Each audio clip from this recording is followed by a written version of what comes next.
Welcome back, everyone. This is Doc Williams with AppSumo, and today we have the pleasure to be with who? Hi, I'm Amy Hebdon from Paid Search Magic. Amy, thanks so much for joining us today. I'm so happy to be here. Thanks. So today we're really talking about not just going over a tech review.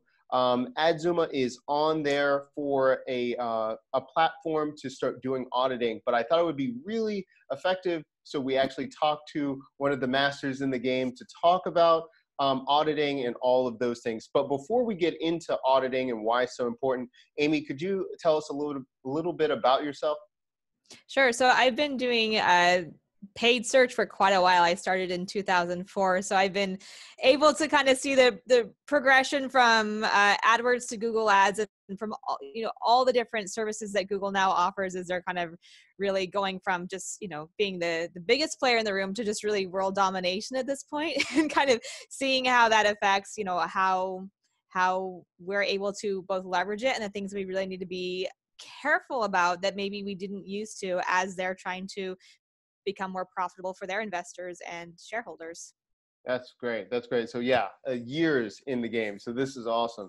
So today we're going to be talking about the importance of auditing and what that could mean in your business, and how you can take that to your next level. Now, for the ones that are watching this, you might be starting out, you might be an entrepreneur, you might be at a company right now and you're breaking out and you're doing this as a side hustle, and you're going to be trying to see how you can start doing ads for your main offering. You might be a new agency that is trying to figure out their intro offer to work with companies. Wherever you are, we're going to be talking about the benefits of auditing and what that can mean for your business and how you can take that to the next level. So we'll start with asking this question for you, Amy. Why is it so important for people to understand how to audit correctly? Well, I think audit can be a really scary term. It's not a standardized term in the industry, right? So it can mean a lot of different things. I know, my husband and I both have backgrounds in paid search, and we've experienced where audit is like the free work you do when you're trying to get a prospect to become a client, right? So you're evaluating that for free in the hopes that it's like a lead generation tool.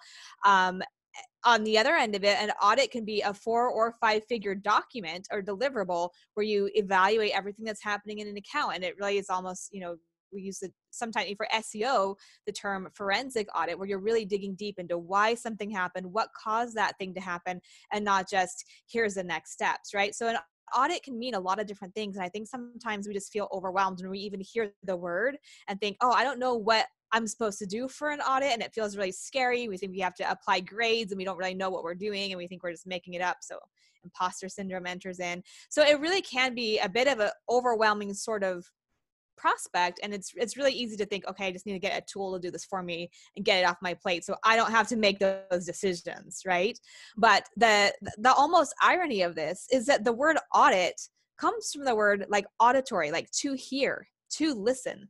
Like we need to be involved in the process of listening to an account, listening to like how it's performing and what it needs and what we can do to make improvements. And the more involved we are in the process, the less we are just like pushing it on a tool, the better decisions we can make. And we can leverage tools and it can really help to speed up the process. But at the end of the day, we need to be listening and understanding, and not just hitting like output report and having that be, walking away after that. I love hearing that. You know what? That's really crucial, I think, for people to hear. I think it's very similar to when people think that they can just have a platform that magically they have SEO and they don't have to do anything past that. They don't have to write a great article. It's a lot of Right. Work that you have to do before you actually use tools to get to what you want to do. Exactly. So could you give us maybe 1 or 2 things you would suggest if you're going into this auditing? What are some of the first steps that you have to think about manually that you have to do before you just ship it off and have some for a tool to generate your reports? Yeah, well, a huge thing that I think often gets missed is, what are the business goals? Like, what problems are we trying to solve, and where are we at? Because for all the complexity of any of these ad systems, whether we're talking about Google Ads or Microsoft or Facebook or really anything else, none of them has a little space where it says enter in your business and we'll get you the right, the right mix of whatever to solve for that problem. And so that's something we need to take on ourselves and say, what are we trying to do here? Because one company's, solution for how they're going to target, with a B2B sort of product that's lead gen, it's going to be completely wrong for an e-commerce that's trying to accomplish something else, or if you're trying to get your name out there versus you're trying to increase profitability. So understanding what we're trying to do, and along with that, what a conversion looks like. I found a lot of newbies just kind of, when people are just getting started, they're so focused on the clicks and the cost per click and driving traffic. And then sometimes there's almost like some dissonance there where we're like, oh, well, our job is to drive traffic. It's on them to convert. If we're not driving traffic that converts, what are we doing? How are we really helping the business? So we need to understand the business goals and then back into a strategy that helps to accomplish those goals. And that's something that I think that gets missed quite a lot as far as the beginning step. Oh, excellent, excellent. So having those two things right there. Now, how about if someone is just getting new and they're like, well, Amy, that sounds great, but I don't even know how to talk to a person about their business goals. I don't feel comfortable enough about that. How would you approach that? That's a great question. And I'm going to tell you, there's a couple things that can be really scary about that. One is we don't want to seem like we don't know, right? We don't want to admit that we're not sure how something works. And the other thing that's probably just as hard is a lot of times the actual person we're talking to, like the prospective client, also doesn't know. And so no one wants to admit that they don't know something. So it's like, well, you tell me, you're the expert. And, it becomes this weird game where no one wants to admit that this is difficult to solve. And this is something that for me just came with enough experience of realizing, hey, you know what, I'm not getting the answers I need. I'm going to really push on that. And then finding out they had no idea either. So it's not that it was because I was too new. It was because no one was saying it, because no one actually knew and no one wants to admit that. So I think the most important thing is just to say like, hey, you know what?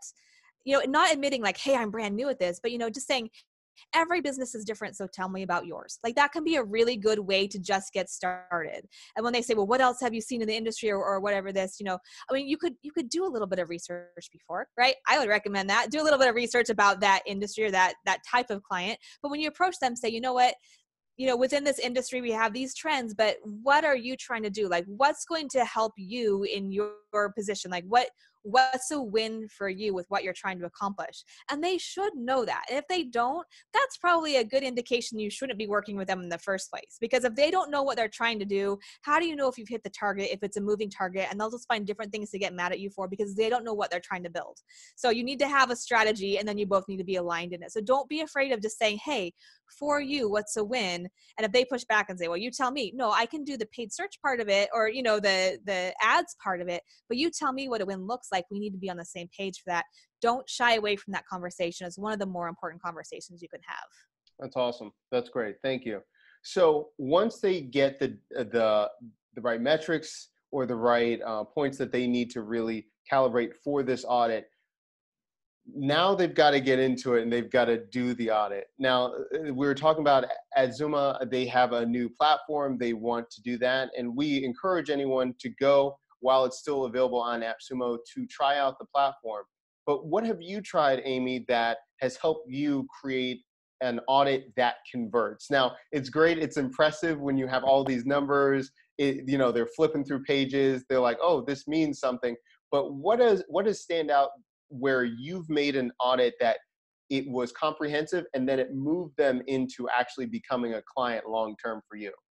Sure. Well, I mean, honestly, anytime you can do an intelligent audit, the odds are really good that will convert, because it's someone who doesn't know enough about their business yet. And if you can show that you know about their business and you can help them get somewhere, then that's going to matter. Now, having said that, there are tricks that you can use to increase the chances that someone is compelled by your data that may or may not help you. And so I think that there's two parts of this. One is getting something that converts, but the other is making sure it's sustainable. Because if I come to you and say, for instance, hey doc, I found that you wasted $10,000 on advertising that was horrible, so we're going to cut that for you. Then you're like, great. But if I can't do any better because the things that I found aren't actually useful, then what I just set myself up for failure, basically, because you're like, hey, this is just as bad as what I had before. And so some of those things that we'll see, and this is maybe a little bit of a side note, but just to kind of like establish what I'm talking about here. Like if you're like, oh, did you know you're targeting worldwide instead of United States? But like if you only spent $5 on other countries, yeah, it looks bad that you were targeting somewhere else, but it didn't really impact the account. And then same for like if you wasted money on terms that didn't convert. Well, for most clients, 90% or more of your terms aren't converting. There's only a small percent that actually do convert. So if you're just focused on that and not the reasons that they're not converting and not what you're going to do, tomorrow there's going to be brand new terms that don't convert. There's not a limited vocabulary of terms that people can be typing in. So just solving for those things and finding these gotcha sort of things, those can make for reports that can be compelling to decision makers, because then they get mad, right? Oh, we wasted spend. That's the worst thing.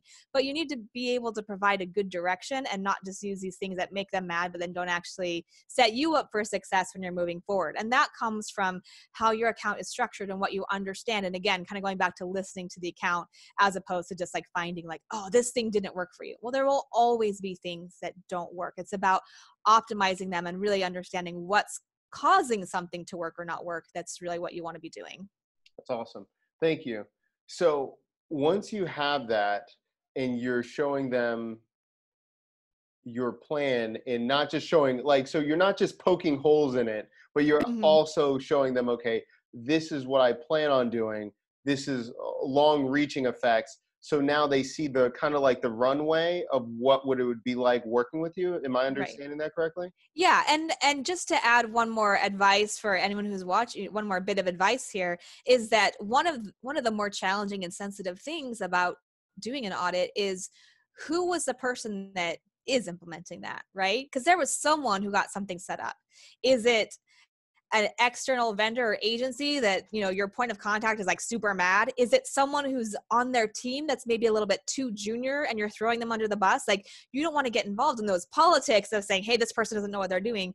Or maybe it's the person themselves and they're like, hey, I was just too busy, and they understand it's bad, but it's still going to hurt their feelings if you're like, oh, this was horrible, what were they thinking? So you want to be really careful about when you're pointing something out. Like, be as generous as you can with like, well, here might have been the reason for this, here's what might work even better, but like not just approaching it with like, sometimes people think that as long as they can point out a bunch of things that are wrong, they'll automatically win. But people are humans, and if they feel bad about something, it doesn't make them just want to work with you. So you need to be really sensitive to like what led to the what you're pointing out, and again, like kind of just pay attention to that and be respectful of that situation as well. That's awesome. Really good advice. And what I'm hearing over and over again throughout this process, it has to do a lot with your attitude and how you're communicating as much as your skills. Even though you might have a killer audit or what you're talking about, this is client acquisition and you're always having to have a good communication style with your potential client. So that's really interesting that I don't think is brought up enough. It's Um, not. so let's go into this last portion. We have the audit. Everything is going here. You're delivering the audit. Say, for instance, what would you suggest after you deliver the audit? Do you let them first take a look at the audit with just their team? Do you arrange a time that you review and you already have the next steps to go forward for them to decide? How does that work with the audit? Yeah, so that's really going to go back to depending on what it is you're delivering. If I'm getting paid for an audit, I'm not just going to say, here you go, here's the PDF, have fun. We're going to have a conversation. We're going to set up some time for them to review it and then, ask any questions that they want, and we'll have some follow-up for that. But all the time it's going to include insights. Like if all you're doing is giving someone a bad grade, that accomplishes nothing on either end. There needs to be a problem and a potential solution. So whether you're outlining the steps to take or just say, this kind of thing is what we'd be doing, where it's not like, they could just go and follow the steps. But whatever you're doing, there needs to be some sort of resolution for the problem you're bringing up, right? It's kind of, to go back to the copywriting model of problem, agitate, solve. We've agitated it, but if there's no solution, then it's not very useful. So in some cases, if you're just doing a really quick audit, you can say, yeah, we found these challenges. What we'd recommend doing, is speaking really high level, and then we can help you with that is usually going to be the takeaway. But like for some paid audits, I'm not like, I've literally had instances where I'm like, this is actually pretty good. Like what you've got is not like a red flag. Like, could some things improve? Sure. But this isn't something where you need to like sound the fire alarm and switch your strategy completely. And I think people always are going to appreciate the honesty of not kind of needing to sell yourself all the time. Because we've had those situations where we've been hired as well, where they're like, okay, I'm glad to know things are going well, but I still would rather have you do it, so don't feel like you have to make things worse than they are. Like being honest with people is always the right approach, I think. Awesome. Great.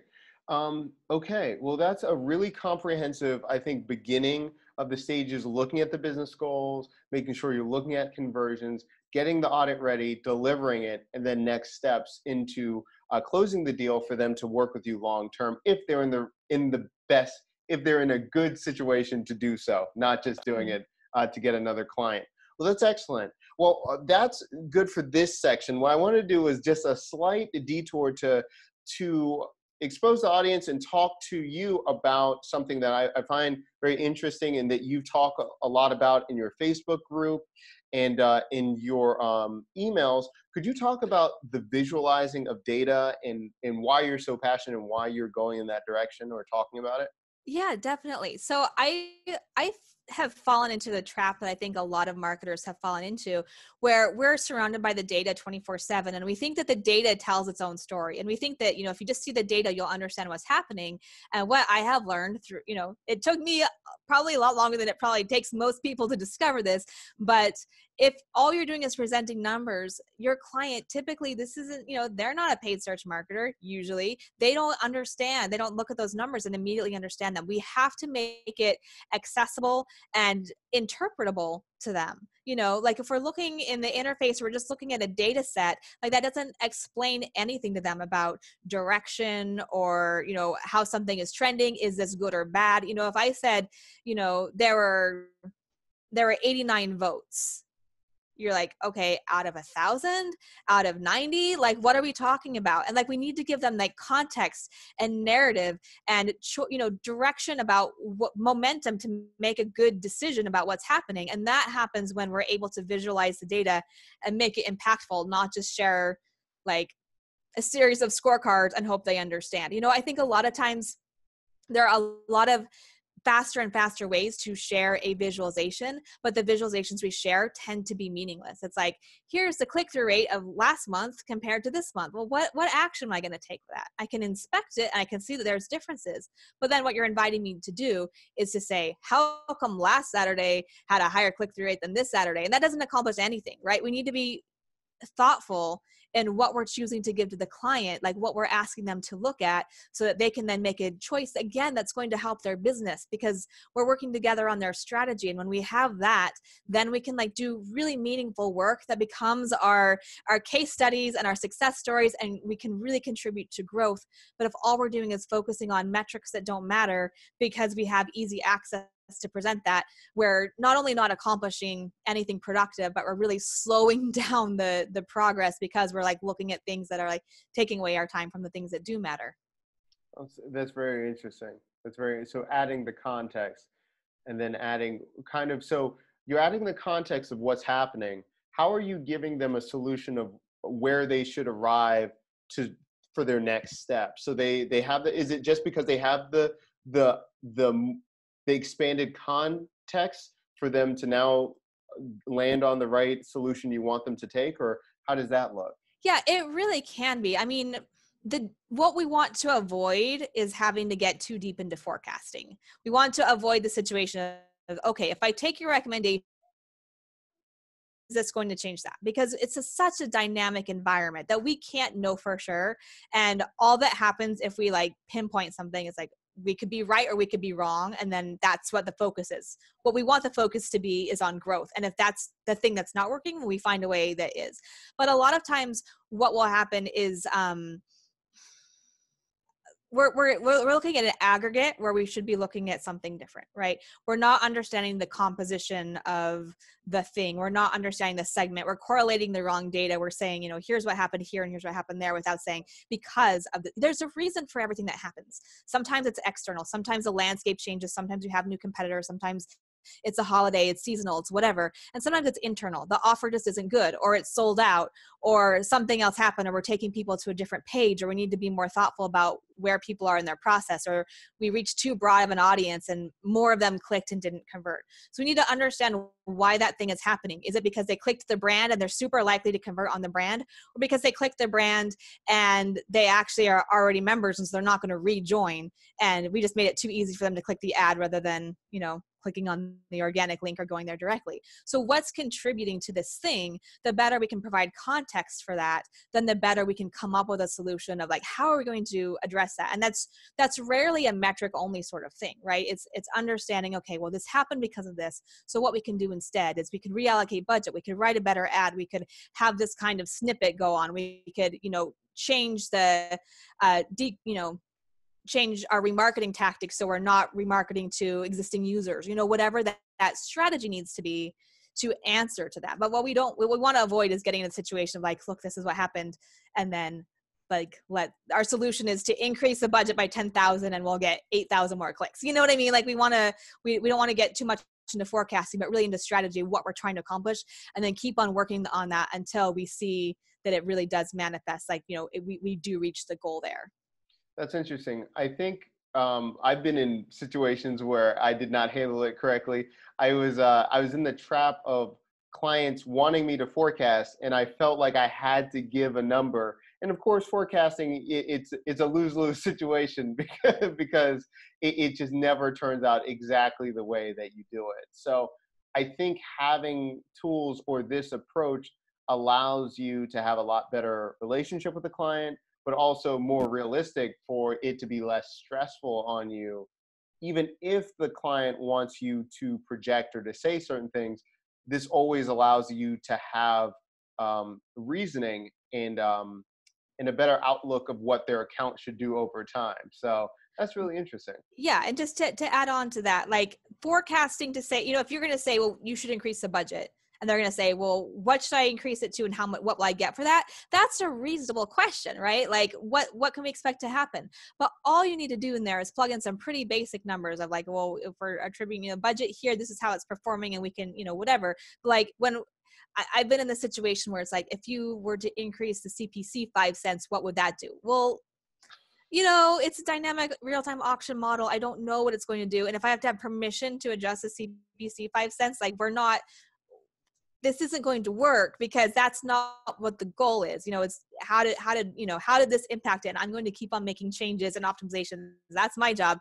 It doesn't make sense to translate that into a report and a forecast and anything too long term. But yeah, like if we're saying, hey, you need to change how much budget you're providing, or you need to change this thing to say, here's the expected outcome, I think that's really reasonable. Because otherwise, like, I don't know what's going to happen. Like, that doesn't instill a lot of confidence either. So, Yeah. but just keeping it really high level, I think is pretty appropriate. That's awesome. That's great. So this has been really good. Thank you so much for your time, Amy. Before we go, could you tell us what if someone wants to hear more about Paid Search Magic, where would they go? What kind of programs can they go see? All of that kind of stuff. Yeah, well, we've got a free Facebook group, as you know. Google Ads for Savvy Digital Marketers is the name of the Facebook group, and you can just go to Facebook and look that up. We'd love to have people join the group. We try to keep it fairly intermediate and up. If people have beginning questions, we're happy to ask, but there's plenty of places where you can say, what does CPC mean? And you'll get an answer. So we try to steer away from those kinds of questions. And then we do have an entire course about Audit Month that we just finished up last month, where we really walk you through. And this is more for if you are managing an account and you want to go into depth about, am I managing it correctly? How can I make optimizations to it, as opposed to, say, a quick deliverable prospect. But when you learn those skills and what to look for, you can definitely apply it to any level of auditing that would be appropriate for your business. Awesome. Thank you so much. And Amy, what is the website they can go to as well? That's a great question. I actually don't have that one memorized, but we'll make sure we provide a link. How does that sound? That sounds great. That sounds wonderful. We'll do that and it'll be good. And at the very basics, if you want to get in touch with Amy right now, go to paidsearchmagic.com and then they will, of course, take care of you there. So thank you Absolutely. again for the time for being here, Amy. All right. Thanks so much.